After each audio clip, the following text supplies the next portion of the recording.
पाकिस्तान की राजधानी इस्लामाबाद च काम करती अमेरिकन अंबैसी की अर्जी ते पाकिस्तानी सरकार ने एक मुकदमा दर्ज करके 14 गिरफ्तारियां कीतियां ने।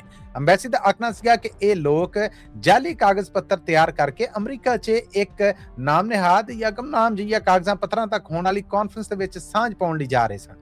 जो पुछपड़ताल की गई और 2 गिरफ्तारियां कीतियां गईयां जिहड़ियां कि इस गिरोह दे विचों सन ते पता लगा कि इन्हां लोकां कोलों एक बंदे कोलों अमरीका दा वीज़ा दिवाउण खातर 30,000 अमरीकी डॉलर ने जिहड़े ਉਹ ਲੈ ਗਏ। ਇਹ 12 ਬੰਦੇ ਨੇ। ਇਹ ਵੀ ਇਤਲਾਹਾਂ ਲੱਭ ਰਹੀਆਂ ਨੇ ਕਿ ਇਹਨਾਂ ਦੇ ਵਿੱਚ ਇੱਕ ਸਿਵਲ ਜੱਜ ਹੈ ਜਿਨੇ ਸਾਰੇ ਪੈਸੇ ਨੇ ਜਿਹੜੇ ਉਹ ਇਕੱਠੇ ਦਿੱਤੇ। ਇਹ ਪੂਰਾ ਇੱਕ ਨੈਟਵਰਕ ਹੈ ਜਿਹਦੇ ਖਿਲਾਫ ਪਾਕਿਸਤਾਨੀ ਮਹਿਕਮਾ FIA ਯਾਨੀ ਫੈਡਰਲ ਇਨਵੈਸਟੀਗੇਸ਼ਨ ਅਥਾਰਟੀ ਕਾਰਵਾਈਆਂ ਕਰ ਰਹੀ ਹੈ। ਇਹ ਸਾਰੇ ਪੈਸੇ ਨੇ ਜਿਹੜੇ ਇਹ ਸਰਗੋਦਾ ਦੇ ਇਲਾਕੇ ਕੋਟ ਮੋਹਮਨ ਦੇ ਇੱਕ ਕਹਿ ਲਵੋ ਕਿ ਗੱਦੀ ਨਸ਼ੀਨ ਜਾਂ ਪੀਰ ਵੱਲੋਂ ਇਕੱਠੇ ਕੀਤੇ ਗਏ ਔਰ ਇਹ ਜਿਹੜੇ 12 ਦੇ 12 ਬੰਦਿਆਂ ਨੇ 30,000 ਅਮਰੀਕੀ ਡਾਲਰ ਵੀਜ਼ੇ ਬਦਲੇ ਦਿੱਤਾ। ਇਹ ਸਾਰੇ ਉਹਨਾਂ ਦੇ ਮੁਰੀਦ ਨੇ। ਇਹਨਾਂ ਦੇ ਵਿੱਚ ਬੀਬੀਆਂ ਵੀ ਨੇ ਔਰ ਬੰਦੇ ਵੀ ਨੇ। ਜਦ ਕਿ ਇਸ ਪੀਰ ਦੀ ਗ੍ਰਿਫਤਾਰੀ ਵਾਸਤੇ ਵੀ ਛਾਪੇ ਮਾਰੇ ਜਾ ਰਹੇ ਨੇ। ਅਮਰੀਕੀ ਅੰਬੈਸੀ ਦੀ ਇਤਲਾਹ ਤੋਂ ਬਾਅਦ ਇਹਨਾਂ 12 ਦੇ 12 ਬੰਦਿਆਂ ਨੂੰ ਗ੍ਰਿਫਤਾਰ ਕੀਤਾ ਗਿਆ। ਇਹਨਾਂ ਚੋਂ ਅਮਰੀਕਾ ਦੇ ਵਿੱਚ ਹੋਣ ਵਾਲੀ ਕਾਨਫਰੰਸ ਦੇ ਜਾਲੀ ਕਾਗਜ਼ ਪੱਤਰ, ਪਾਕਿਸਤਾਨੀ ਫਾਰਨ ਆਫਿਸ ਦੇ ਜਾਲੀ ਕਾਗਜ਼ ਪੱਤਰ, ਇਨਵੀਟੇਸ਼ਨ ਨੇ ਜਿਹੜੇ ਉਹ ਵੀ ਜਾਲੀ ਸਨ, ਜਿਹਦੇ ਤੇ ਅਮਰੀਕੀ ਮਿਸ਼ਨ ਨੂੰ ਸ਼ੱਕ ਹੋਇਆ ਔਰ ਉਹਨਾਂ ਨੇ ਪਾਕਿਸਤਾਨੀ ਸਰਕਾਰ ਤੇ ਇਸ ਮਹਿਕਮੇ ਨੂੰ ਕਾਲ ਕੀਤਾ